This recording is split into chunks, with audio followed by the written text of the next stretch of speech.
കോഴി വെച്ച് വീഡിയോ എടുക്കാമെന്ന് പറഞ്ഞു കോഴി എടുത്തോണ്ട് പക്ഷെ കറക്റ്റിന് ആ കോഴിയെ ആക്ട് ചെയ്ത് ആമി ആക്ട് ചെയ്ത് 2-3 വീഡിയോ ഹിറ്റും ആയിരുന്നു. ലവ് സ്റ്റോറി അങ്ങനെ ഭയങ്കരമായിട്ടുള്ള ഒരു ലവ് സ്റ്റോറി ഒന്നുമല്ല. ഡിഗ്രി ചെയ്യാൻ ഞാൻ ഒരു പിന്നെ അഡ്മിഷൻ എടുക്കാൻ വന്നപ്പോ ഞാൻ ഫീസ് അടിക്കാനായിട്ട് ഇരുന്നപ്പോ ഞാനും ഫീസ് അടിക്കാൻ വന്നല്ലേ. അപ്പൊ എങ്ങനെയാ ഏതാന്നൊക്കെ ചോദിച്ച് കണ്ട് പരിചയമായി ഇതാ. പിന്നെ നമ്മളെ ക്ലാസ്സിൽ ഇരിക്കുമ്പോൾ ഇവര് അങ്ങോട്ടും ഇങ്ങോട്ടും ഫ്രണ്ട്സ് ഒക്കെ ആയിട്ട് അങ്ങോട്ടും ഇങ്ങോട്ടും പോകും. നമ്മൾ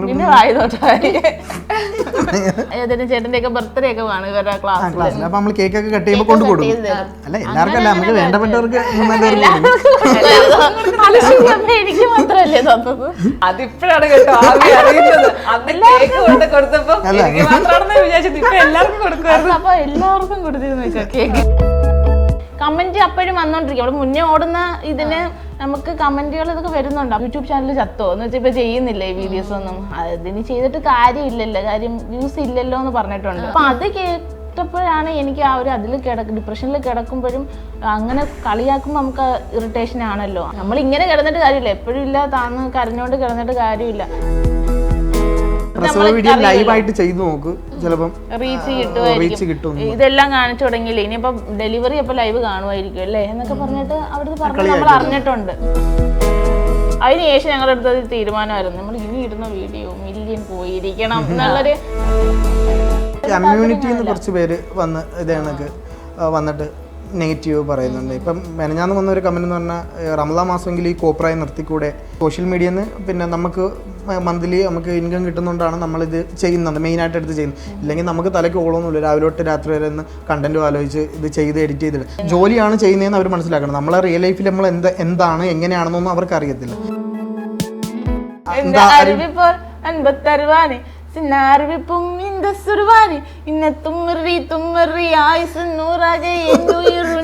പൊത്തി വെച്ചിട്ടാണ്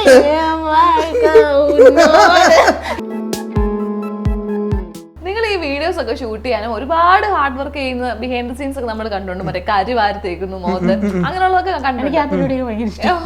അപ്പൊ ഇങ്ങനെ രസകരമായിട്ട് ഓർത്ത് വെക്കുന്ന കുറെ കാര്യങ്ങളുണ്ടോ? അതായത് ഈ വീഡിയോ ചെയ്യാൻ വേണ്ടി ഏത് എക്സ്റ്റെന്റ് വരെ പോകുന്ന ഒരു സംഭവം?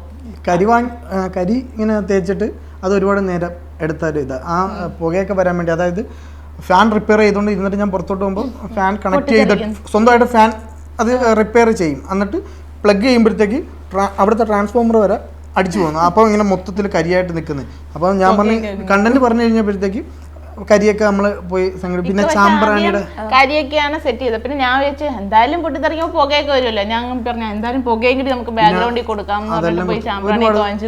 നല്ല കഷ്ടപ്പാടുള്ളൊരു വീഡിയോ ആയിരുന്നു അത്. അതേപോലെ കഷ്ടപ്പാട് ഞങ്ങൾക്ക് വീഡിയോ എടുക്കുന്നതിൽ കഷ്ടപ്പാടില്ല, പക്ഷെ കുഞ്ഞ് അവന് ഇതിന്റെ ഇടയിൽ കൂടെ കിടന്ന് ഓടി കളിക്കും. അപ്പൊ നമ്മൾ ഒരു സീൻ എടുത്ത് ഫിനിഷ് ആവാൻ നേരത്തായിരിക്കും ഇവൻ ഈ കയറി വരുന്നത്. അപ്പൊ ഞങ്ങളത് കട്ട് ചെയ്തിട്ട് പിന്നെ ഒന്നേന്ന് അത് എടുക്കണം. ആ ഒരു പിന്നെ മൂക്കിലിങ്ങനെ ഒരു ഇടി ശല്യം ചുമ്മാ ശല്യം ചെയ്തോണ്ടിരിക്കും. അപ്പൊ മൂക്കിൽ ഒരു ഇടി കൊടുത്തായിട്ട് കാണിക്കും. പിന്നെ മൂക്കിൽ ഇത്ര വെട്ടിച്ചിട്ട് ഇങ്ങനെ വരും. അങ്ങനെയൊക്കെ ഉള്ള ഒരു സീനുണ്ട്. പിന്നെ കോഴിയെ വെച്ച് ഒരു 3-4 വീഡിയോ ചെയ്തിട്ടുണ്ട്. കോഴിയെ കൊണ്ടുവന്നിട്ട് ഒരു സിനിമയില് ഞാൻ ഇതേപോലെ കണ്ടിട്ട് നമ്മളെ ആന്റണി വർഗീസിന്റെ ഒരു പടം കോഴി വെച്ചൊരു പടം പേര്. അപ്പൊ അതില് ആ അങ്ങനെ എന്തോ ഒരു പടം വന്നായിരുന്നു ആ ചേട്ടൻ. അപ്പം അത് കണ്ടിട്ട് നമ്മൾ കോഴി വെച്ച് വീഡിയോ എടുക്കാമെന്ന് പറഞ്ഞു കോഴി എടുത്തോണ്ട് പക്ഷെ കറക്റ്റിന് ആ കോഴിയെ ആക്ട് ചെയ്ത് ആമി ആക്ട് ചെയ്ത് 2-3 വീഡിയോ ഹിറ്റും ആയിരുന്നു.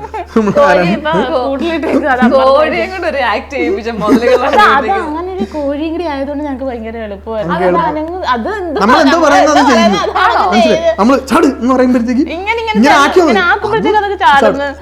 ഇരുന്ന് കൊത്തി തിന്ന ആ ടേബിളിന്റെ പുറത്ത് ഞങ്ങൾ അത് ഇട്ട് കൊടുത്തിട്ടേ അവിടെ നിങ്ങളുടെ വയ്യപ്പാവിയെ പോലെ കൊത്തുക. അതായത് ആമിയുടെ പെറ്റായിട്ടാണ് കാണിക്കുന്നത്. ആമി ലാസ്റ്റ് വീട് മൊത്തം നശിപ്പിച്ചിട്ട് അതിന് ഫുഡ് കൊടുക്കും, പഴമൊക്കെ കൊടുക്കും. എന്നിട്ട് തിന്നെന്ന് പറയുമ്പോഴേ തിന്നെന്ന് പറയുന്ന ഇതേ ഉള്ളൂ. ആ വീഡിയോ നോക്കിയാൽ പിന്നെ ഇരുന്ന് തിന്നുന്നേ കാണിക്കും. അത് അത്രേ ഉള്ളൂ. നിങ്ങള് റിയൽ ലൈഫിലും ഈ മണ്ടത്തരങ്ങൾ ഒരുപാട് ചെയ്യുന്ന ആരാണ്? അതായത് അബദ്ധങ്ങളൊക്കെ പറ്റുമല്ലോ നമുക്ക്, അല്ലെങ്കിൽ വെള്ളി വീഴുന്നത് സ്ഥിരം പറയുന്നത് ആരാണ്? ആണല്ലേ? അതെന്താ അങ്ങനെ പറയാൻ കാരണം? എന്തെങ്കിലുമൊക്കെ അങ്ങനെ അല്ല, പിന്നെ ചില കാര്യങ്ങളൊക്കെ സംസാരിക്കുമ്പോഴും മണ്ടത്തരങ്ങളായിട്ടായിരിക്കും.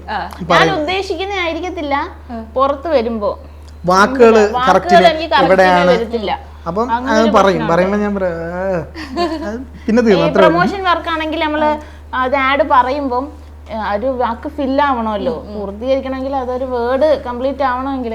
അപ്പൊ ഞാൻ പറയുന്ന വേർഡ് കംപ്ലീറ്റ് ആവത്തില്ല, ഞാൻ പകുതി വെച്ച് എന്തെങ്കിലും കട്ട് ചെയ്തേ അങ്ങനെ ആ ഒരു കുഴപ്പമുള്ളൂ. എനിക്ക് ആ ഒരു ഫുൾഫിൽ ചെയ്യാൻ പറ്റത്തില്ല സംസാരിക്കുന്നതില്. നിങ്ങൾ ആക്ച്വലി അറേഞ്ച് മാരേജ് ആയിരുന്നു അതോ ലവ് മാരേജ് ആയിരുന്നു? Love marriage. ലവ് മാരേജ് ആയിരുന്നോ? അതെനിക്ക് ആദ്യത്തെ അറിവാണ് കേട്ടോ. എന്നാ ആ കഥ കേട്ടെ. പറഞ്ഞിട്ടേ ഇല്ല. അപ്പൊ നമ്മൾ ആ കഥ ഇവിടെ വെളിപ്പെടുത്തി നമ്മുടെ അജു ആൻഡ് അമ്മയുടെ ലവ് സ്റ്റോറി നമ്മൾ ഇവിടെ പറയാൻ പോകും. അങ്ങനെ ലവ് സ്റ്റോറി അങ്ങനെ ഭയങ്കരമായിട്ടുള്ള ഒരു ലവ് സ്റ്റോറി ഒന്നുമല്ല. ഞാൻ ഡിഗ്രി ചെയ്യാൻ ഞാൻ ഒരു പ്രൈവറ്റ് കോളേജിലാണ് ഡിഗ്രി ചെയ്തത്. അപ്പം ഡിഗ്രി ചെയ്തതെന്ന് പറഞ്ഞാൽ മോർണിംഗ് ക്ലാസ്സില്ല, ഞാൻ എനിക്ക് ജോലിയുണ്ട്. എൻ്റെ സാഹചര്യം അന്ന് അങ്ങനെയായിരുന്നു. അതുകൊണ്ട് എനിക്ക് പകൽ സമയങ്ങളിൽ ജോലിക്ക് പോവേണ്ടിയും വരും, രാവിലെ പഠിക്കാം. ആ കോളേജിൽ അവിടെ രാവിലെ മോർണിംഗിനും ക്ലാസ് ഉണ്ട്. ഇവരും അവിടുത്തെ റെഗുലർ സ്റ്റുഡൻസ് ആണ്. അവിടുത്തെ +1 ആ കോളേജിൽ തന്നെ +1 +2 അതായത് കൊമേഴ്സ് BCom എല്ലാം അവിടെ തന്നെ ഉണ്ട്. അപ്പം ഞാനവിടെ അഡ്മിഷന് പോയി. അമ്മി അവിടെ ഉണ്ടായിരുന്നു. പിന്നെ എൻ്റെ എനിക്ക് മോർണിംഗ് ക്ലാസ് അല്ലേ, എൻ്റെ ക്ലാസ് കഴിഞ്ഞിട്ട് ഞങ്ങളെ ഇറക്കിയിട്ട് വേണം അമ്മിക്കൊക്കെ ആ ക്ലാസ്സിൽ കയറാൻ. അതിൻ്റെ ബാക്കിലായിരിക്കും, ഇല്ലെങ്കിൽ അവിടെ ആയിരിക്കും. അപ്പോൾ ഇവർ അതുവഴി അങ്ങോട്ടും ഇങ്ങോട്ടും പോകുമ്പോൾ ജസ്റ്റ് അല്ലാതെ ഞാൻ ജോലി ഫസ്റ്റ് തൊട്ട് 10th വരെ പഠിക്കുമ്പോഴും അതിന്റെ ഫ്രണ്ടിൽ ഒക്കെ ജോലി ചെയ്യുമ്പോ അങ്ങോട്ടൊക്കെ കണ്ടിട്ടുണ്ട്. അന്ന് കുഞ്ഞല്ലേ, അപ്പൊ അറിയാം, കണ്ടറിയാം. പിന്നെ അഡ്മിഷൻ എടുക്കാൻ വന്നപ്പോ ഞാൻ ഫീസ് അടയ്ക്കാനായിട്ട് ഇരുന്നപ്പോ ഞാനും ഫീസ് അടയ്ക്കാൻ വന്നല്ലേ. അപ്പൊ എങ്ങനെയാ ഏതാന്നൊക്കെ ചോദിച്ച് കണ്ട് പരിചയമായതാ. പിന്നെ നമ്മളെ ക്ലാസ്സിൽ ഇരിക്കുമ്പോൾ ഇവര് അങ്ങോട്ടും ഇങ്ങോട്ടും ഫ്രണ്ട്സ് ഒക്കെ ആയിട്ട് അങ്ങോട്ടും ഇങ്ങോട്ടും പോകും. അല്ല ആദ്യം ഞങ്ങൾ അങ്ങനെ അല്ലായിരുന്നു. അറിയാലോ എന്നുള്ള രീതിയിൽ കൈയൊക്കെ കാണിക്കും. എന്തെങ്കിലുമൊക്കെ ഇപ്പൊ എന്തുവാ ഏതെങ്കിലും ചേട്ടന്റെ ഒക്കെ ബർത്ത്ഡേ ഒക്കെ വേണം ഇവരുടെ ക്ലാസ്സിൽ. അപ്പൊ നമ്മൾ കേക്ക് ഒക്കെ കട്ട് ചെയ്യുമ്പോൾ കൊണ്ട് കൊടുക്കും, എല്ലാവർക്കും കൊണ്ട് കൊടുക്കും. അല്ല എല്ലാവർക്കും അല്ല, നമുക്ക് വേണ്ടപ്പെട്ടവർക്ക് എനിക്ക് മാത്രല്ലേ തന്നത്. അങ്ങനല്ല, എനിക്ക് മാത്രമല്ല, വേറെ അതിപ്പോഴാണ് കേട്ടോ അറിയുന്നത്. കൊണ്ട് കൊടുത്തപ്പോ എല്ലാവർക്കും കൊടുക്കുമായിരുന്നു. അപ്പൊ എല്ലാവർക്കും കൊടുത്തിരുന്നു കേക്ക്. അങ്ങനെയല്ല, കട്ട് ചെയ്തിട്ട് കൊണ്ട് പുറത്തോട്ട് ഇറങ്ങുമ്പോ കുറെ കുട്ടികളാണ് അറിയാവുന്ന ആളായതുകൊണ്ട് ഷെയർ ചെയ്ത് അങ്ങനെ ഒരു ഇതായിരുന്നു. ഒന്നും ആ ഒരു ലവിലോട്ടൊന്നും പോയിട്ടില്ല അല്ലേ. പിന്നെ എപ്പോഴാണ് ലവ് അല്ലെങ്കിൽ കളയാൻ തോന്നി? കണ്ടിന്യൂസ് ആയിട്ട് ഇങ്ങനെ പോയിക്കൊണ്ടിരിക്കുമ്പോഴത്തേക്കും പിന്നെ ഒരു ട്രാക്ക് വരുമല്ലോ. പിന്നെ ഫേസ്ബുക്ക് ഇങ്ങനെ, പിന്നെ അല്ലാതെ അത് ഫേസ്ബുക്ക് ആയിരുന്നു. അത് ഇവര് ചാറ്റ് ചെയ്യുമ്പോൾ പിന്നീട് നോർമലി എല്ലാവരും പോലെ നോർമലി അങ്ങോട്ടും ഇങ്ങോട്ടും. അല്ല അങ്ങനെ ഒരുപാട് ഇതായിട്ടൊന്നും ഇല്ല. ഞങ്ങള് ഫാമിലിയിൽ അപ്പൊ തന്നെ ഞാൻ അപ്പൊ തന്നെ പോയി പറഞ്ഞ് ഇന്നാണ് കിക്ക വന്ന് പ്രപ്പോസ് ചെയ്തിട്ടുണ്ട്. അപ്പോൾ ഉമ്മക്ക് പിന്നെ അങ്ങനെ ഒരു പ്രശ്നമില്ല. ഉമ്മ പറയുന്നത് നമ്മുടെ ഒരു കാസ്റ്റ് ആയിരിക്കണം, അതൊരു വേറൊരു പ്രശ്നം വരരുതല്ലോ.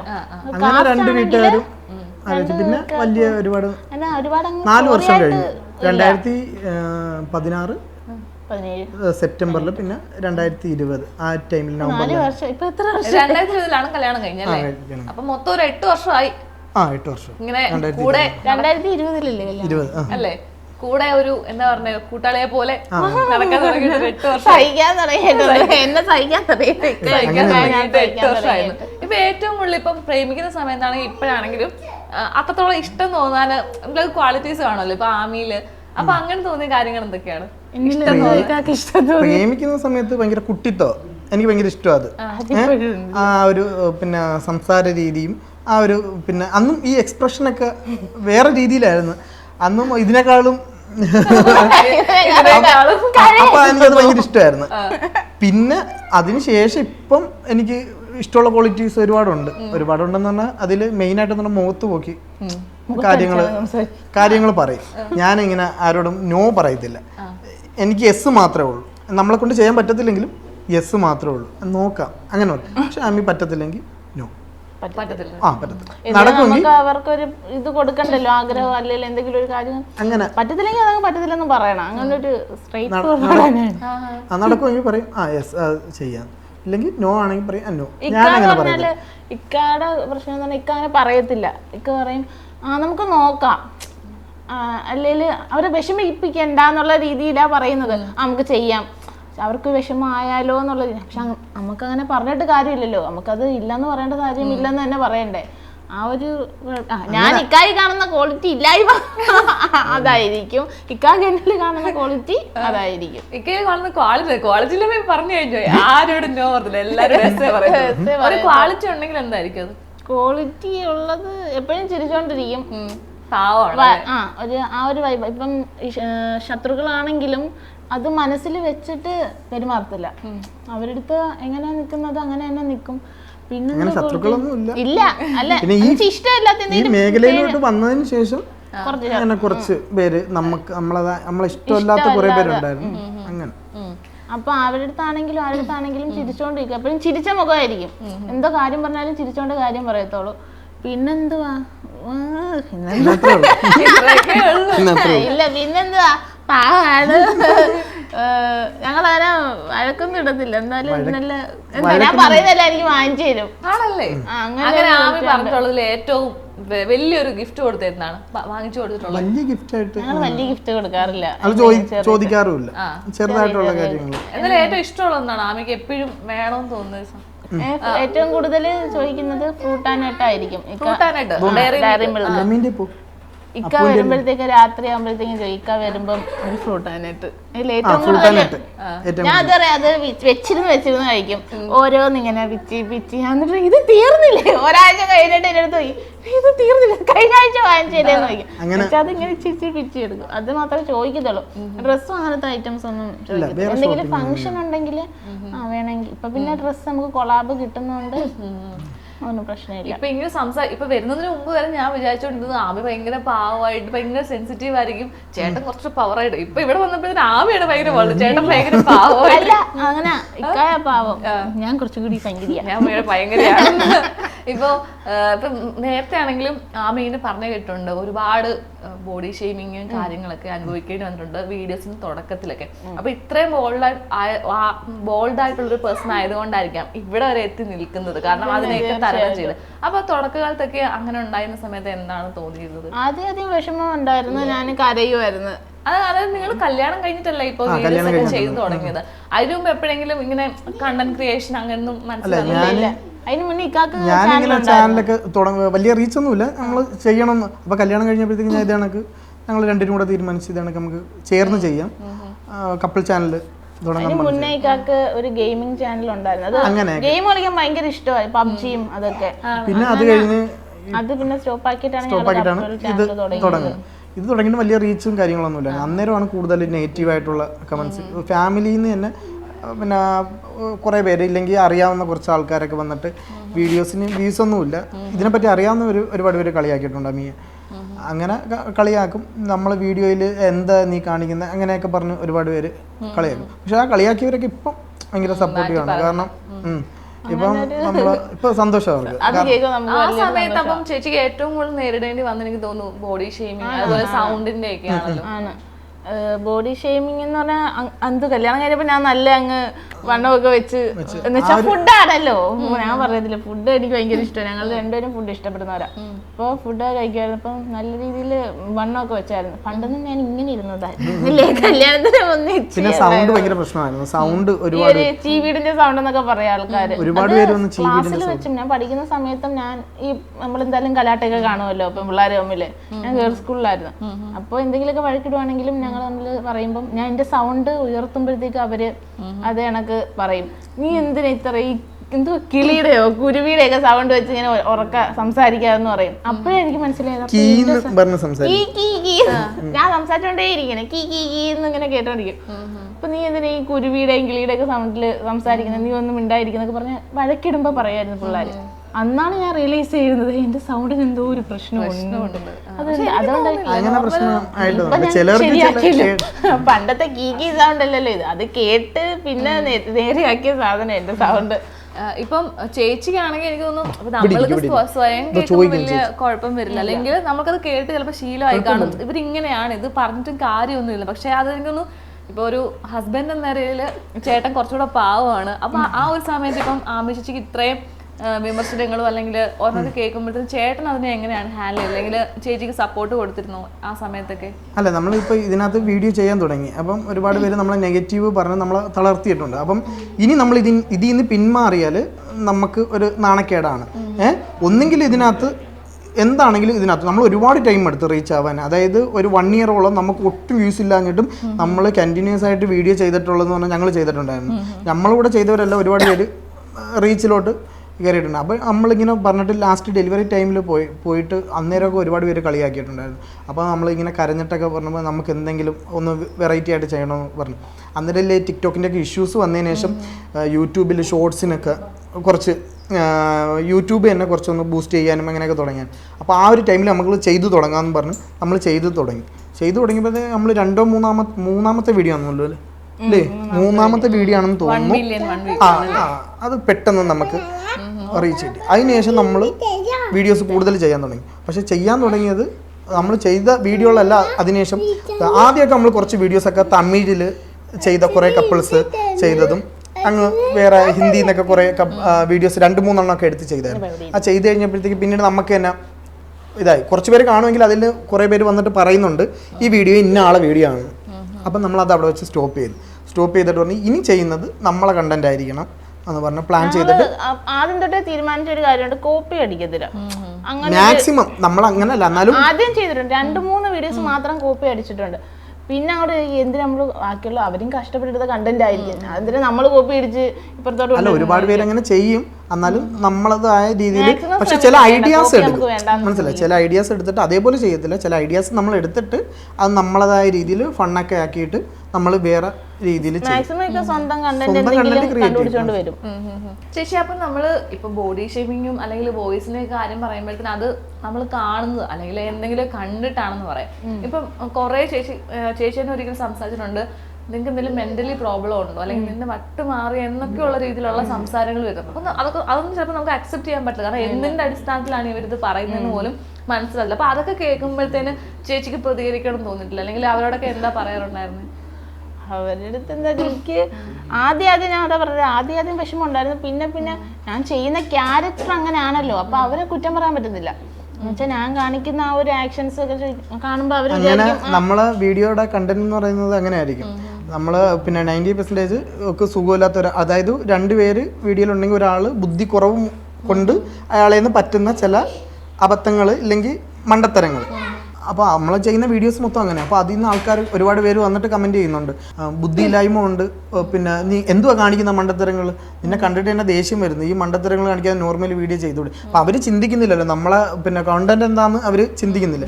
അത് കോൺസെപ്റ്റ് എന്താ നമ്മൾ എടുത്തിരിക്കുന്ന ഒരു കോൺസെപ്റ്റ് അങ്ങനെയാണ്. ഒരു ബുദ്ധി കുറഞ്ഞ ഒരാളും ബുദ്ധിയുള്ള ഒരാളും. അപ്പോൾ ഈ ബുദ്ധി ഇല്ലാത്ത ആളിൽ നിന്ന് ബുദ്ധിയുള്ള ആൾക്ക് കിട്ടുന്ന എന്താ പണികളും അതുകൊണ്ട് നേരിടേണ്ടി വരുന്ന പ്രശ്നങ്ങളാണ് നമ്മൾ അങ്ങനെ ഒരു ഇതാ എടുത്തിരിക്കുന്നത്.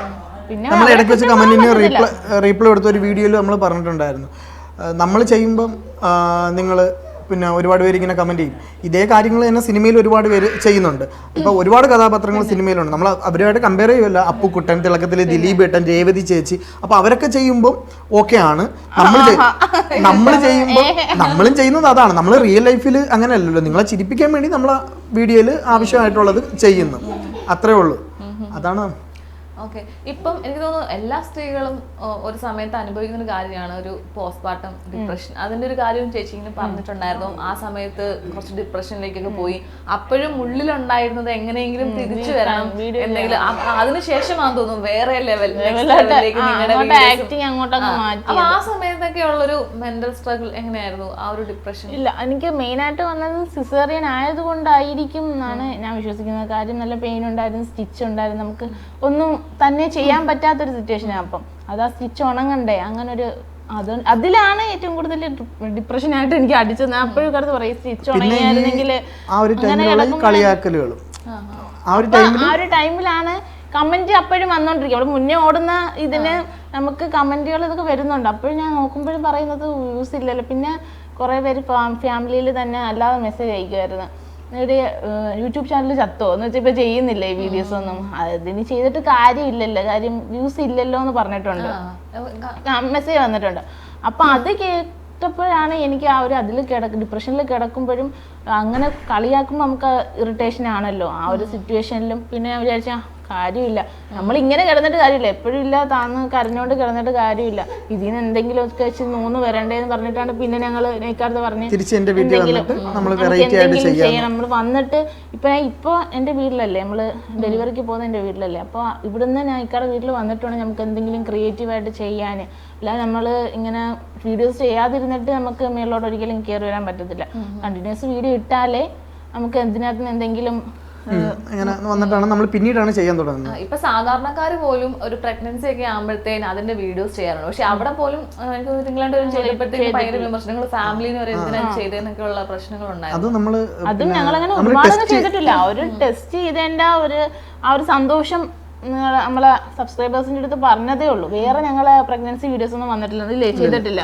നമ്മളത് പറഞ്ഞപ്പോൾ തന്നെ നമുക്ക് വേണ്ടപ്പെട്ട ഒരാൾ തന്നെ വന്നിട്ട് നമുക്ക് വളരെ വേണ്ടപ്പെട്ട ഒരാള് പിന്നെ നമ്മളോട് ഡയറക്റ്റ് അല്ല, നമ്മളെ ഫാമിലിയിലുള്ള ഒരാളോട് പറഞ്ഞതാ, ഇനി ഇത് ചെയ്തിട്ട് രക്ഷയില്ലല്ലോ, വേറൊരാളുടെ പറയുന്നത് പ്രസവ വീഡിയോ ലൈവായിട്ട് ചെയ്തു നോക്ക്, ചിലപ്പം റീച്ച് കിട്ടും. ഇതെല്ലാം കാണിച്ചു തുടങ്ങിയില്ലേ, ഇനിയിപ്പോ ഡെലിവറി അപ്പൊ ലൈവ് കാണുമായിരിക്കും അല്ലേ എന്നൊക്കെ പറഞ്ഞിട്ട് അവിടുത്തെ പറഞ്ഞ് നമ്മൾ അറിഞ്ഞിട്ടുണ്ട്. അപ്പൊ അതൊക്കെ വലിയൊരു നമുക്കൊരു നമ്മളെ ഫാമിലി എന്നുള്ളവർ പറയുമ്പോൾ, നമുക്ക് പുറത്തുള്ളവർ പറയുമ്പോൾ നമുക്ക് അത്ര നെവർ മൈൻഡാ. എല്ലാരും അല്ല, വളരെ 1-2 പേര്. പക്ഷെ അവരിപ്പോ അങ്ങനെ ഇപ്പൊ നമ്മളിപ്പോ പറയുമ്പോഴാണെങ്കിലും പറഞ്ഞവർക്ക് അറിയാം.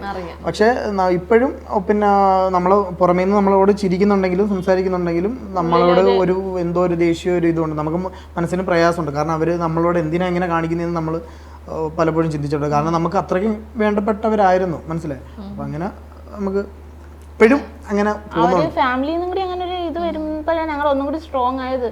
എന്ന് വെച്ചാൽ അത് എന്തുകൊണ്ടായിരിക്കും അവരങ്ങനെ പറയുന്നതെന്നുള്ളൊരു പിന്നീട് വീഡിയോസ് നല്ലപോലെ ചെയ്ത് നമ്മൾ അവര് പറഞ്ഞോണ്ടിരിക്കും. പിന്നെ ഞങ്ങൾ പറഞ്ഞത് എന്തിനാ അവര് പറഞ്ഞോണ്ടിരിക്കും, നമ്മളത് നോക്കിക്കൊണ്ടിരിക്കാനേ പറ്റത്തുള്ളൂ. പിന്നെ ഞങ്ങൾ തമ്മിൽ പരസ്പരം ഇങ്ങനെ പറഞ്ഞ അവിടെ പറഞ്ഞ കണക്ക് മോട്ടിവേറ്റ് ചെയ്യും. ഒരു ഡോഗാസയുടെ എല്ലാ പട്ടിക്കും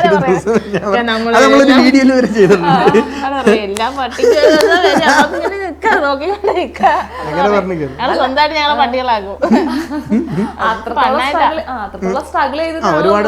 ഇവിടെ നിൽക്കുന്നത്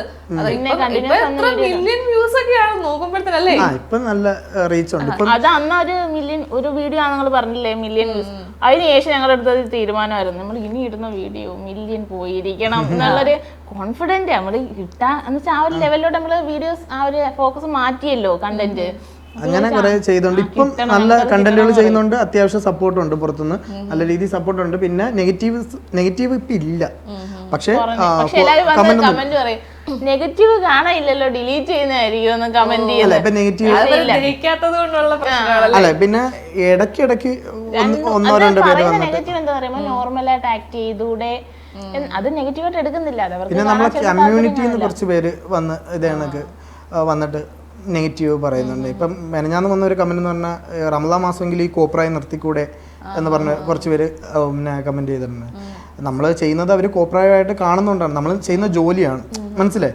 നമുക്കിപ്പം സോഷ്യൽ മീഡിയയിൽ നിന്ന് പിന്നെ നമുക്ക് മന്ത്ലി നമുക്ക് ഇൻകം കിട്ടുന്നതുകൊണ്ടാണ് നമ്മളിത് ചെയ്യുന്നത്, മെയിനായിട്ട് എടുത്ത് ചെയ്യുന്നത്. ഇല്ലെങ്കിൽ നമുക്ക് തലയ്ക്ക് ഓളൊന്നുമില്ല, രാവിലെ തൊട്ട് രാത്രി വരെ ഒന്ന് കണ്ടന്റ് ആലോചിച്ച് ഇത് ചെയ്ത് എഡിറ്റ് ചെയ്തിട്ട് നമുക്ക് ശമ്പളം തരുന്നത്, നമ്മൾ ജോലി ചെയ്യുന്നു. ഇത് തന്നെയാണ് ഫിലിം ആക്ടേഴ്സും ചെയ്യുന്നതും, എല്ലാവരും ചെയ്യുന്നത് അവരവരുടെ ജോലിയാണ്, മനസ്സിലായി. അപ്പോൾ ആ രീതിയിൽ അവർ നമ്മളെ കാണുന്നില്ല. നമ്മളെ പോലെയുള്ള ചെറിയ ക്രിയേറ്റേഴ്സിനെ മാത്രമാണ് അവർ ഈ കോപ്രായമായിട്ട് കാണുന്നത്. അല്ലാതെ ഈ മാസം ഒരു ഈ കമ്മ്യൂണിറ്റിപ്പെട്ട ഒരു എത്ര പേര് സിനിമയിൽ പിന്നെ ഒരുപാട് ആക്ടേഴ്സ് ഉണ്ട്, അവരൊക്കെ ചെയ്യുന്നുണ്ട്. അപ്പം നമ്മളെ ജോലിയാണ് ചെയ്യുന്നതെന്ന് അവർ മനസ്സിലാക്കണം. നമ്മളെ റിയൽ ലൈഫിൽ നമ്മൾ എന്താണ് എങ്ങനെയാണെന്നൊന്നും അവർക്ക് അറിയത്തില്ല. നമ്മളെ പിന്നെ കാണുന്ന ഒരു ഐഡിയ ഉള്ളു പൊതുവെ എല്ലാവർക്കും, അത് വെച്ചിട്ടാണ് നമ്മളെ അങ്ങനെ കുറെ പേര് നമുക്കിപ്പം. ഇപ്പൊ എനിക്ക് തോന്നുന്നു കല്യാണം നടക്കുന്ന ആ സമയത്താണ് പഠിച്ചുകൊണ്ടിരുന്നത്, അതിനുശേഷം അത് ഡ്രോപ്പ് ചെയ്തു. പക്ഷെ വീണ്ടും ഒരു സമയമൊക്കെ ആയപ്പോഴത്തേക്ക് പഠിക്കണം എന്നുള്ളൊരു ആഗ്രഹം വന്നു. അപ്പൊ അത് അങ്ങനെ ഒരു തീരുമാനം എടുക്കാൻ ഉണ്ടായിരുന്നു കാരണം? ഇല്ല, എനിക്കങ്ങ് പിന്നെ അങ്ങ് പഠിക്കാത്തതിലൊരു വിഷമം വന്ന്. കാര്യം അതവിടെ സ്റ്റോപ്പ് ചെയ്യണ്ടായിരുന്നു. അത് ആ ഒരു ലൈഫ് വേറൊരു ലൈഫായിരുന്നു. നമ്മൾ എപ്പോഴും ഒരു കോളേജ് ലൈഫും പഠിക്കുന്ന ഒരു ലൈഫ് എന്ന് പറഞ്ഞൊരു വേറൊരു ഇതാ. പിന്നെ കല്യാണം കഴിഞ്ഞപ്പോൾ ഞങ്ങളത് നിർത്തി. എന്ത് മാത്രമേ എനിക്ക് ബികോം ഇഷ്ടമില്ല, അത് മെയിൻ കാര്യം. എടുക്കുന്നതിന് മുന്നേ നമ്മൾ പറഞ്ഞായിരുന്നു ബികോം എടുക്കരുത്, ഞാൻ BA എക്കണോമിക്സ് ആയിരുന്നു. അപ്പൊ ഞാൻ പറഞ്ഞു എക്കണോമിക്സ് എടുക്കുന്ന എക്കണോമിക്സ് അവിടെ കോളേജിൽ തന്നെ ബികോം ചെയ്യാൻ ബികോം പിന്നീട് എടുത്തപ്പോഴത്തേക്ക് ഞാൻ പറഞ്ഞില്ലേ അക്കൗണ്ടൻസി ഞങ്ങൾ അതിന്റെ പഠിച്ച കോളേജില് ഈ കൊമേഴ്സ് ആണ് മെയിൻ. അപ്പൊ ഞാൻ പ്ലസ് 1 പ്ലസ് 2 കൊമേഴ്സ് ആയിരുന്നല്ലോ. അപ്പൊ ഇക്കാര്യം അവിടെ ബികോം അല്ലേ എടുക്കാൻ ഞാൻ ചാർട്ടറിലും ബികോം അല്ല കൊമേഴ്സ് ആയിരുന്നു. ബികോം എടുത്തിട്ടാണ് എക്കണോമിക്സ് എടുത്തിട്ട് ക്യാൻസൽ അത് ക്യാൻസൽ ചെയ്തിട്ടാണ് എക്കണോമിക്സ് ചെയ്തിട്ട് പിന്നെ പോയി ബികോം ചെയ്ത്. അപ്പൊ ആ ഒരു ബികോം എനിക്ക് അക്കൗണ്ടൻസി ഒരു തലേ കയറത്തില്ല, ടാലി ആവത്തില്ല ഒന്നും. വലിയ പകുതി വരെ ചെയ്ത് തരും, ബാക്കി കൂടെ ടാലി ആവത്തില്ല. പിന്നെ അത് ഡ്രോപ്പ് ചെയ്തിട്ട് ഇപ്പൊ ബി എ പൊളിറ്റിക്സ് സയൻസ് സംസാരിച്ച് ഇതാവല്ല പൊളിറ്റിക്സ് ആയിരിക്കും. ക്ലാസിക്കൽ ഡാൻസ് പഠിത്തമൊക്കെ ഇവിടെ വരെ അതറിയാം. അത് ഒരു വലിയൊരു വിഷമമാണ്. കാര്യം അത് ഡ്രോപ്പ് ആയി പോയില്ലേ, കംപ്ലീറ്റ് ചെയ്യാൻ പറ്റിയില്ല. പക്ഷെ എനിക്ക് അത് എന്നാൽ നമ്മൾ പഠിച്ചല്ലോ എന്നുള്ള ഒരു ആഗ്രഹമുണ്ട്. ആഗ്രഹം ഫില്ലായല്ലോ എന്ന്. ചില ഇത്രയും പിള്ളേർ പഠിക്കാൻ ആഗ്രഹിച്ചിട്ട് പഠിക്കാതെ എന്റെ ഉമ്മക്ക് അത് പഠിപ്പിച്ചല്ലോ എന്നുള്ളൊരു അരങ്ങേറിയിട്ടുണ്ട്, അരങ്ങേറ്റം നടത്തിയിട്ടുണ്ട്. പിന്നെ ഒരുപാട് അമ്പലത്തിലും ഇവിടെ അരങ്ങേറ്റം ഡാൻസ് പ്രോഗ്രാമിന് അരങ്ങേറ്റം കല്യാണത്തിന് മുന്നത്തെ 8th സ്റ്റാൻഡേർഡ് ഒക്കെ പഠിക്കുമ്പോഴായിരിക്കും. പക്ഷെ ഇങ്ങനെ എനിക്ക് തോന്നുന്നു ഇങ്ങനെ ഒരു കമ്മ്യൂണിറ്റി എന്നൊക്കെ വരുമ്പോഴത്തേന് എന്തെങ്കിലും ആരെങ്കിലും അല്ലെ ആദ്യം ആമി പറഞ്ഞപ്പോ എനിക്ക് തന്നെ നമ്മളെ ഇതിൽ നിന്ന് അങ്ങനെ പോയി അല്ലെ. പിന്നെ പിന്നീട് അതിപ്പം അതിനിപ്പം സിറ്റുവേഷൻ നമ്മളെ ആൾക്കാരെ പ്രശ്നമാണ്, നമ്മളെ കാഴ്ചപ്പാടും അവരെ കാഴ്ചപ്പാടിന്റെ പ്രശ്നമാണ്. അതല്ലാതെ വേറെ പിന്നീട് എനിക്ക് മനസ്സിലായി, ഓ ഇതൊന്നും കേട്ടപ്പോ എനിക്കും അങ്ങനെ ഉണ്ടായിരുന്നു. അത് പൊതുവെ നമുക്കിപ്പോ ആർക്കാരും തോന്നാല്ലോ എന്തെങ്കിലും പഠിക്കണം. ഇപ്പൊ ചിലർക്ക് ഗിറ്റാർ പഠിക്കുന്നതായിരിക്കും ഇഷ്ടം, അല്ലെങ്കിൽ മ്യൂസിക് ആയിരിക്കും. എനിക്ക് ഇത് രണ്ടിനും തന്നെ എനിക്ക് ഡാൻസ് ഭയങ്കര ഇഷ്ടമാണ്, ഇപ്പോഴും ഇഷ്ടമാണ്. ഇപ്പോഴും ഡാൻസ് കളിക്കാൻ കിട്ടുന്ന സിറ്റുവേഷനിലൊന്നും ഞാൻ പാഴാക്കത്തുമില്ല, മാക്സിമം അത് യൂസ് ചെയ്യും. അങ്ങനെ ഒരു പക്ഷെ അത് നിർത്തി. പിന്നെ അരങ്ങേറ്റം കഴിഞ്ഞപ്പോ നിർത്തി, അതാണ് സത്യം. അരങ്ങേറുന്നവരെ പഠിച്ച് അരങ്ങേറ്റം കഴിഞ്ഞ് പിന്നെ നിർത്തി. ഇപ്പൊ പ്രേക്ഷകർക്ക് അറിയേണ്ട ഒരു കാര്യം കൂടെ, അജു വിത്ത് ആഗ്നിയുടെ ഒരു യൂട്യൂബ് വരുമാനം എത്രയാണെന്നുള്ളത്. യൂട്യൂബ് വരുമാനം അങ്ങനെ ഒന്നുമില്ല. കാരണം മെയിൻ ആയിട്ട് പറഞ്ഞാൽ യൂട്യൂബ് വരുമാനം ഏറ്റവും കൂടുതൽ കിട്ടുന്നതെന്ന് പറഞ്ഞാൽ വ്ളോഗേഴ്സിനാണ്. കാരണം ഷോർട്ട് ക്രിയേറ്റേഴ്സിന് യൂട്യൂബ് വരുമാനം കുറവായിരിക്കും. അവരുടെ വരുമാനം എന്ന് പറയുന്നത് പ്രൊമോഷൻസും ഈ കൊളാബ് അല്ലാതെ ചെയ്യുന്നതാണ് അവരുടെ മെയിൻ വരുമാനം. അപ്പൊ നമുക്ക് യൂട്യൂബിൽ നിന്ന് കിട്ടുന്ന ഇൻകം പിന്നെ 30 to 50 ഒന്നെങ്കിൽ 50 ആയിരിക്കും, ഇല്ലെങ്കിൽ 40 ആയിരിക്കും, ഇല്ലെങ്കിൽ 30 ആയിരിക്കും. അങ്ങനെ ഷോർട്ട് അതിന്ന് ഇപ്പൊ നമ്മൾ ഇൻസ്റ്റയിലും കൂടെ നമ്മൾ ഈ അടുത്തിടയ്ക്ക് ഇൻസ്റ്റയില് ആക്റ്റീവ് ആയത്. അതായത് അടുത്തിടെന്ന് പറഞ്ഞാൽ ഒരുപാട് ഇതല്ല, ഒരു 6 മാസം. ഈ 6 മാസം കൊണ്ട് നമ്മൾ അതിന് മുന്നേ ഒന്നും വീഡിയോ എടുത്തില്ല. അമ്മയും പറയും ഇൻസ്റ്റയിൽ നല്ല ആദ്യമേ പറയായിരുന്നു ഇൻസ്റ്റയിലും കൂടി ഇടണം, നമുക്ക് കാര്യമില്ല എന്നാലും എടുക്കുന്ന വീഡിയോ അല്ലേ ഇട്ടെന്ന് പറഞ്ഞിട്ട് കുഴപ്പമൊന്നുമില്ലല്ലോ. അങ്ങനെ ഇപ്പൊ ഇൻസ്റ്റയിൽ ഇട്ട് ഇപ്പൊ ഇൻസ്റ്റയിൽ നമുക്ക് അത്യാവശ്യം സപ്പോർട്ടും കാര്യങ്ങളൊക്കെ ഉണ്ട്. സപ്പോർട്ട് എനിക്ക് ഇൻസ്റ്റയിലാണ്, പക്ഷെ ഞങ്ങൾക്ക് ഗുണമൊന്നും. പിന്നെ ഞങ്ങളെ ഇത് മെയിൻ ഇതെന്ന് പറയുന്നത് ഇതേപോലെ പ്രൊമോഷൻസ് ആണ്, അതാണ്. വരുമാനം അങ്ങനെ അത്രേ ഉള്ളല്ലേ. ഇടുന്നോണ്ട് വ്ളോഗ് ഞങ്ങൾ ഇടത്തേ ഇല്ല, ശ്രദ്ധിച്ചാൽ സംക്രാന്തിക്കൊക്കെ ഞങ്ങൾ ഒരു വ്ളോഗ് ഇട്ട് കഴിഞ്ഞാൽ പക്ഷെ നമുക്ക് കൂടുതൽ ഇൻകം കിട്ടും. പക്ഷെ എനിക്ക് വേറെ ജോലി ഉള്ളതുകൊണ്ട് നമുക്ക് ഫുൾ ടൈം വ്ളോഗ് ആയിട്ട് ചെയ്യാൻ പറ്റത്തില്ല. കാരണം യൂട്യൂബിൽ നമുക്ക് പ്രതീക്ഷിക്കാൻ പറ്റത്തില്ല എപ്പോഴാണ് ആരാണ്. കുറെ പുതിയ ക്രിയേറ്റേഴ്സ് വന്ന് പുതിയ വെറൈറ്റി ആയിട്ടുള്ള വേറെ ചെയ്യുമ്പോൾ നമുക്ക് എന്നും കാണില്ല എന്നുള്ളൊരു വിശ്വാസം എനിക്കുണ്ട്. ചിലപ്പം ഡൗൺ ആവാം, ചിലപ്പം കയറാം. പണ്ട് ഒരുപാട് ലക്ഷക്കണക്കിന് വ്യൂസ് ഉള്ള പല വ്ളോഗേഴ്സും ഉണ്ട്, ഇപ്പം അത്രയ്ക്ക് പോലും വ്യൂസ് ഇല്ലാത്ത ഒരുപാട് പേര് ഉണ്ട് നമ്മളുടെ. അപ്പം നമ്മൾ മറ്റേ ജോലി കളഞ്ഞിട്ട് ഇതിനകത്ത് ഫുൾ ടൈം ആയിട്ട് ഇറങ്ങാൻ പറ്റത്തില്ല. അത് നമ്മളെ മെയിൻ ആയിട്ടുള്ള ജോലി. അപ്പം അത് അവിടെ ചെയ്യണം, ഫ്രീ ടൈമിൽ ഇത് ചെയ്യും. അങ്ങനെയുള്ളൊരു മൈൻഡിൽ ഇങ്ങനെ പോകും. അങ്ങനെ ഒരു മൈൻഡിൽ സെറ്റ് ചെയ്ത് വെച്ചിട്ടുണ്ട്, ആ രീതിയിൽ പോകും. ഞങ്ങൾ യൂട്യൂബിലോട്ട് ഇറങ്ങിയിട്ടില്ല. അപ്പൊ എന്താണ് ഫ്യൂച്ചർ പ്ലാൻസ്? എന്താണ് ഫ്യൂച്ചർ പ്ലാൻസ്? അങ്ങനെ ആയിട്ട് എനിക്കങ്ങനെ ഫ്യൂച്ചർ പ്ലാൻസ് ഒന്നും ഇല്ല. എനിക്കെന്ന് പറഞ്ഞാൽ എന്തെങ്കിലും ഒരു വേറെ എന്തെങ്കിലും കൂടെ ഒരു ബിസിനസ്, പിന്നെ ഇതേപോലെ സോഷ്യൽ മീഡിയയിൽ നിന്ന് തന്നെ എന്തെങ്കിലുമൊക്കെ റവന്യൂ ഉണ്ട്, ആ ഒരു ഇതുകൊണ്ട് വേറെ എന്തെങ്കിലും ഒരു ബിസിനസ് ചെയ്ത് അതിനകത്തുനിന്ന്. കാരണം നമുക്ക് എപ്പോഴും വേണ്ട ഒരു കാര്യം എന്ന് പറയുന്നത് മണിയാണല്ലോ. അത് അപ്പം അതിന് വേണ്ടിയുള്ള എന്തെങ്കിലും ചെയ്ത് വെക്കണം എന്നുണ്ട്. പിന്നെ ആമി എനിക്കൊരു ആഗ്രഹമാണ്, അത് നടക്കത്തില്ല. ആമി ഒരു ഫിലിമില് ഏതെങ്കിലും ഒരു ഫിലിമില് കോമഡി ആയിട്ട് ഒരു ചെറിയ എന്തെങ്കിലും ചെയ്താ എനിക്കൊരു ആഗ്രഹമുണ്ട്. അപ്പൊ എപ്പോഴും പറയും ബിന്ദു പണിക്കർ നമുക്ക് ഇച്ചിരി എന്തെങ്കിലും ബിന്ദു പണിക്കറിന്റെ ഡയലോഗ് എടുത്ത് എന്തെങ്കിലും ചെയ്താലോ എന്നൊക്കെ പറയും. എനിക്ക് കോമഡി ആക്ട്രസിൽ ഏറ്റവും കൂടുതൽ ഇഷ്ടപ്പെട്ടത് ബിന്ദു പണിക്കർ. അപ്പൊ ഞാൻ ഒരു വീഡിയോ അതാണ് ചെയ്തത്. എനിക്ക് സോഫ സെറ്റ് കുശി മതി കുതിച്ചു വേണം അതല്ല മറ്റേ എക്സാക്ട് ഡയലോഗ് ഓർമ്മ വരുന്നില്ല. എന്താണ് അതിന്റെ കണ്ടിന്യൂഷൻ? നമ്മളിപ്പോ മറ്റേ ഇതിനകത്ത് ചെയ്തിട്ടുണ്ടല്ലോ നിങ്ങൾ ഞങ്ങളിപ്പോ ചെയ്ത് ഈ ഇടയ്ക്ക് ചെയ്തിട്ടുണ്ട് പണിക്കറിന്റെ. മറ്റേ ഗ്രൂപ്പ് എന്റെ ഇനി ഞങ്ങളുടെ ഫോട്ടോ ഒന്ന് ക്ലോസറ്റിൽ എടുത്തേ. അത് കൊറേ കൊറേ ഞങ്ങളുടെ ഫോട്ടോ ഒന്ന് ക്ലോസറ്റിൽ എടുത്ത്. വേറെന്താ ഞാൻ പറയാം, സ്കൂളിൽ പഠിക്കുമ്പോ ഡാൻസിനും പാട്ടിനൊക്കെ ഞാൻ മിടിക്കായിരുന്നു. സമൂഹ ഗാനം വരെ ഞാൻ ഒറ്റയ്ക്ക് പാടിയിട്ടുണ്ട്. Oh I see yes I am in to see. അങ്ങനെ അത് ഭയങ്കര ഇഷ്ടം. എപ്പോഴും ഭയങ്കര എനിക്ക് ബിന്ദു പണിക്കറിന്റെ ആ ഒരു ഫിലിമിൽ തന്നെ ഒരുപാട് ആ ഒരു ഡയലോഗ്സ് ഒക്കെ ഭയങ്കര ഇഷ്ടം. അത് തന്നെ ഇങ്ങനെ ഇക്കാലത്തറിയാൻ ഇങ്ങനെ പറഞ്ഞുകൊണ്ടിരിക്കും. അമ്മയുടെ ഫേവറേറ്റ് ആയിട്ടുള്ള ആക്ട്രസും അല്ല ആക്ട്രസും ബിന്ദു പണിക്കരാണ്. ഓക്കെ. അപ്പൊ എന്തായാലും ഇത്ര നേരം വിശേഷങ്ങളൊക്കെ അറിഞ്ഞു. എനിക്ക് ഒരാഗ്രഹം കൂടെ എനിക്ക് വേണ്ടിയിട്ട്, അതായത് കഴിഞ്ഞ ദിവസം ഒരു റീല് കണ്ടപ്പോഴത്തേന് ചേച്ചി ചേട്ടനും പാട്ട് പാടി കൊടുക്കുന്നത് അത് റിയലായിട്ട് നടന്നൊരു സംഭവത്തിൽ നിന്ന് നമ്മളൊരു വീഡിയോ എടുത്തത് ഫണ്ണായിട്ട്. അത് 1 മിനിറ്റിലും പുറത്തായതുകൊണ്ട് നമ്മൾ വ്ളോഗിനകത്തോട്ട് അപ്ലോഡ് ചെയ്തിട്ടുണ്ട്. പിന്നെ അത് എന്താന്ന് വെച്ച് കഴിഞ്ഞാൽ അമ്മ ഇടയ്ക്ക് വെച്ച് രാത്രിയൊക്കെ കിടക്കാൻ തരാം. ഞാൻ പ്ലീസ് പാടല്ലേ, അത് ഞാൻ പാടും, ഞാൻ നല്ലോണം പാടിത്തരാം, കണ്ണടച്ച് കേട്ടു പാടും. ഞാൻ ഇങ്ങനെ ചില സമയമൊക്കെ പാടുമ്പോ ഞാൻ പറയും ഓ, കാരണം ഹെവിയിലങ്ങ് പോവും. അപ്പൊ നമ്മള് അത് വീഡിയോ ചെയ്യാം അങ്ങനെ ചെയ്യാം. അപ്പൊ ഞാൻ കേട്ടു മറ്റേ അരുവി പോൽ ഓ അത് റിയലായിട്ട് എങ്ങനെ പാടുന്നത് അതിനകത്ത് ഇങ്ങനെ പറയല്ലേ, കുമ്മരി തുമ്മരി. അത് യഥാർത്ഥത്തിൽ അപ്പം ആ പാട്ട് നമ്മുടെ പ്രേക്ഷകർ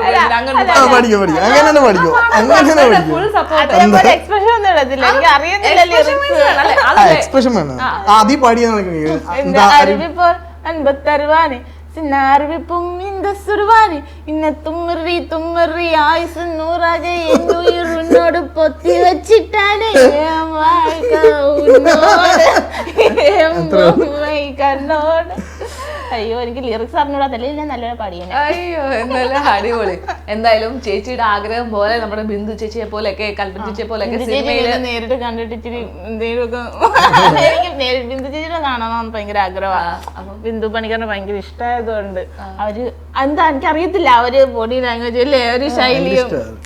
ഓക്കെ. അപ്പൊ എന്തായാലും ചേച്ചിനെ പോലെ വലിയൊരു നടിയാവാൻ സാധിക്കട്ടെ. സിനിമയിലൊക്കെ അവസരങ്ങൾ ചേച്ചി തേടി വരട്ടെ എന്ന് ഞാൻ ആശംസിക്കുന്നു.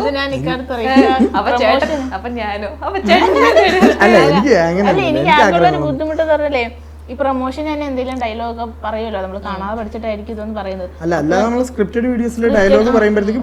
എനിക്ക് ശീലമില്ല, ഇതിനൊരു കാര്യം നമ്മൾ അങ്ങനെ ചെയ്തിട്ടില്ല. അപ്പൊ പറയുമ്പോ ഈ ഞാനാണോ പോയി എന്തെങ്കിലും സിനിമയിൽ വിളിച്ചാൽ പോയിരുന്ന ഡയലോഗ് കാണാൻ പഠിച്ച് പറയാൻ പോകുന്നതെന്ന് വെച്ചാൽ 100 വട്ടം തെറ്റിക്കും, അത് ഓർമ്മ വരത്തില്ല, മെമ്മറിയിൽ നിക്കത്തില്ല. അതുകൊണ്ട് ഈ വിളിക്കത്തില്ലായിരിക്കും എന്ന് പറയോ? ഇല്ല, എനിക്ക് തോന്നുന്നു വിളിക്ക്, കാരണം അവസരങ്ങളൊക്കെ ഇങ്ങനെയാണല്ലോ വരുന്നത്. പൊന്നായിക്കട്ടെ, ഒന്നുകൂടി വന്ന് കാണാം.